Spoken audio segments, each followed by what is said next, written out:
देवेंद्र जी, खैर वो तो अभी भविष्य के गर्भ में क्या होगा क्या नहीं होगा, लेकिन विजय जी, ये वसुंधरा का गेम प्लान आगे क्या हो सकता है? अगर अब जो स्थिति है उसमें तो एक बात स्पष्ट है कि अगर अगर बहुत स्थिति बेहतर नहीं हुई तो वसुंधरा राजे सिंधिया के लिए मुख्यमंत्री का दरवाजा पूरी तरीके से बंद है। अब उनको ये तय करना है कि उनको कहां जाना है। उनको बीजेपी के अंदर रहना है, केंद्र के अंदर आना है, संगठन में जाना है, कोई महत्वपूर्ण भूमिका मिलेगी नहीं मिलेगी, वो आपको की स्थिति है विजय जी? ये बात आपने बिल्कुल सही की। वसुंधरा राजे को तय करना है कि उन्हें कहाँ जाना है। उन्हें अगर राज्य की राजनीति से हट जाना है जैसा आलाकमान चाहता है और केंद्र की राजनीति करनी है तो उनके लिए ठीक है, सब कुछ ठीक ठाक है, लेकिन वो शायद ऐसा नहीं चाहती। जो हमारे सूत्रों से जानकारी जो मिली है उसके हिसाब से आज सुबह वो झालावाड़ चली गई हैं।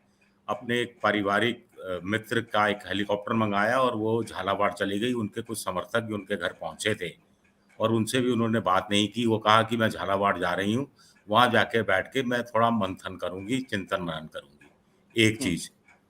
दूसरी जानकारी ये मिली है कि अमित शाह कल जयपुर आ रहे हैं और यानी कहीं डैमेज कंट्रोल के लिए या कुछ उनको लग रहा है कि कल ही आएंगे और कल वापस चले जाएंगे, ऐसा सूत्रों से जानकारी 3-4 घंटे पहले मिली थी। अब अचानक क्यों आ रहे हैं, अचानक आने का क्या मकसद है?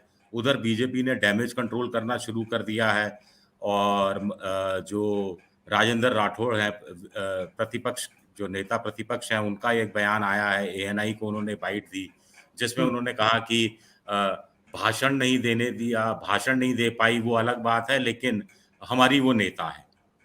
तो कम से कम वो स्वीकार रहे हैं कि भाषण नहीं देने दिया। ये एक तथ्य है जिससे वसुंधरा व्यथित हुई है। वसुंधरा खेमे के एक समर्थक से मेरी बात हुई तो उनका कहना था कि मैडम को तो जाना ही नहीं चाहिए था, मैडम को पहले से ही अंदेशा था, मैडम को पहले ही आशंका थी, महारानी को, वो लोग महारानी कहते हैं सब, कि पहले से आशंका थी कि उनके साथ ऐसा होगा, लेकिन नहीं जाती तो फिर आलाकमान को कुछ दूसरा मैसेज मिल जाता कि देखिए आई नहीं और प्रधानमंत्री की सभा में नहीं आई, तो वो चीजें बहुत खिलाफ चली जाती। एक तीसरी खबर ये मिल रही है उस बात पर, अब सूत्र कह रहे हैं तो मैं आपको बता रहा हूं सिर्फ कि वसुंधरा ने अपने करीबियों का कहना है कि वसुंधरा ने तय किया है कि आचार संहिता तक वो इंतजार करेंगी। आचार संहिता के जिस दिन घोषणा होती है उस दिन तक वो इंतजार करेंगी। उस दिन तक उनके पक्ष में कुछ हो गया यानी मुख्यमंत्री का चेहरा घोषित कर दिया तो ठीक है, नहीं तो फिर वो राजस्थान के दौरे पर निकलेंगी। किस हैसियत से निकलेंगी, किस रूप में निकलेंगी, कुछ स्पष्ट नहीं है, लेकिन एक तरह से ये एक अंतिम चेतावनी अपनी तरफ से दी गई है।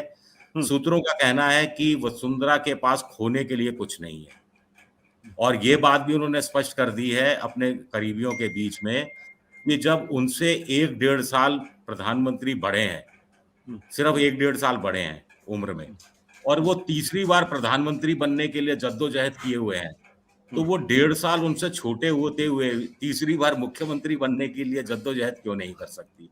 बड़ा मासूम सा सवाल है।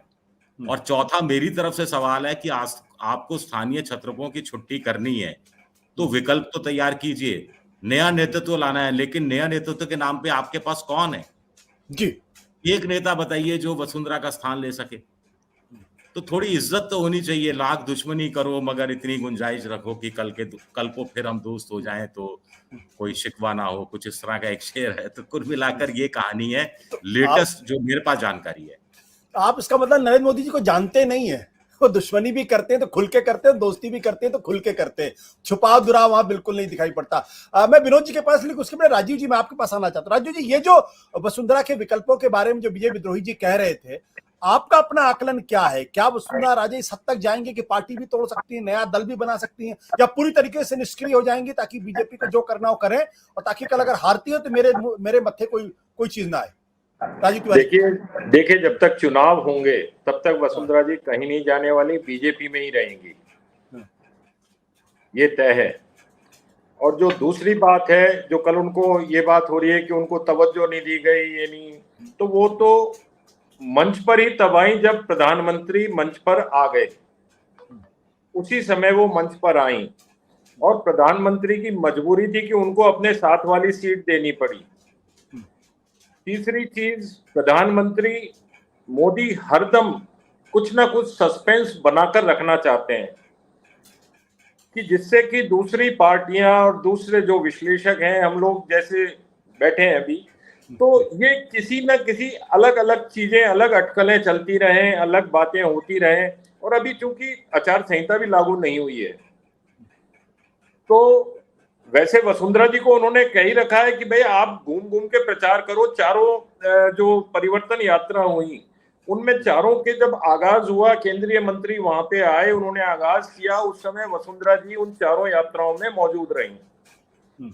वो किसी यात्रा में चली नहीं, साथ में उन्होंने सफर नहीं किया, तो साथ में उनके कैलिबर का कोई यात्रा में कोई शामिल ही नहीं हुआ था। सब भाई राजेंद्र राठौड़ निकले और दूसरे लोग निकले, तो सीपी जोशी निकले, तो ये लोग जब साथ चले तो उनका यात्रा में या तो उनको फ्री हैंड मिलता कि आप ही यात्रा कीजिए पूरे राजस्थान की। जब चार यात्राएं अलग अलग निकल रही हैं तो उनके बराबरी का कोई नेता दूसरी यात्रा में तो चलना चाहिए था। उसमें कोई नेता नहीं था उनके बराबरी का। और कल भी मंच में पूरे टाइम दूसरे नेता भाषण करते रहे, वो मंच पर नहीं आए, क्योंकि उनको मालूम था कि अगर मैं मंच पे आऊंगी तो इन नेताओं के साथ मुझे भी भाषण करना पड़ेगा, जल्दी आई तो ये सारी चीजें हैं और ईगो की प्रॉब्लम तो है ही। बट राजीव जी, विकल्प क्या है उनके पास? विकल्प आपने कहा कि कोई कदम नहीं उठाएंगी, बट क्या ऐसे ही पार्टी के अंदर बनी रहेंगी? पार्टी उनको इग्नोर करती रहेगी, पार्टी उनको हाशिए पर रखे रहेगी? और हो सकता है कि पार्टी इग्नोर ना भी करे बाद में। विकल्प तो बहुत सारे हैं जी। विकल्प तो केंद्र में, जैसे आज मध्य प्रदेश के अंदर उन्होंने नरेंद्र सिंह तोमर को, कुलस्ते जी को, कैलाश विजयवर्गीय को विधानसभा चुनाव में टिकट की घोषणा कर दी, वो विधानसभा चुनाव लड़ेंगे। ऐसे ही राजस्थान के और भी बड़े नेता केंद्र में अभी हैं, उनको भी लेकर आया जा सकता है। तो यहाँ पर भी वो उनकी नीति वो वाली चल सकती है। लेकिन जो मुझे लगता है जहां तक कि वसुंधरा जी अभी चुनाव तक पार्टी नहीं छोड़ेंगी। अभी कभी पार्टी छोड़ने का उनको जरूरत भी पड़ी तो वो चुनाव के बाद होगा। और उनके अगर समर्थकों को टिकट नहीं मिलता है तो भी वो ज्यादा से ज्यादा निर्दलीय प्रत्याशियों को खड़ा करने की कोशिश करेंगी, जिससे कि बाद में अगर उनको किसी के साथ अलायंस भी करना पड़ा, यदि हो सकता है कि कांग्रेस में गहलोत जी को अलग किया जा सके, तो दोनों में कहीं ना कहीं एक गठजोड़ हो सकता है। तो वो संभावनाएं तो बहुत सारी हैं। जी। सत्य हिंदी का ऐप डाउनलोड करें गूगल प्ले स्टोर पर।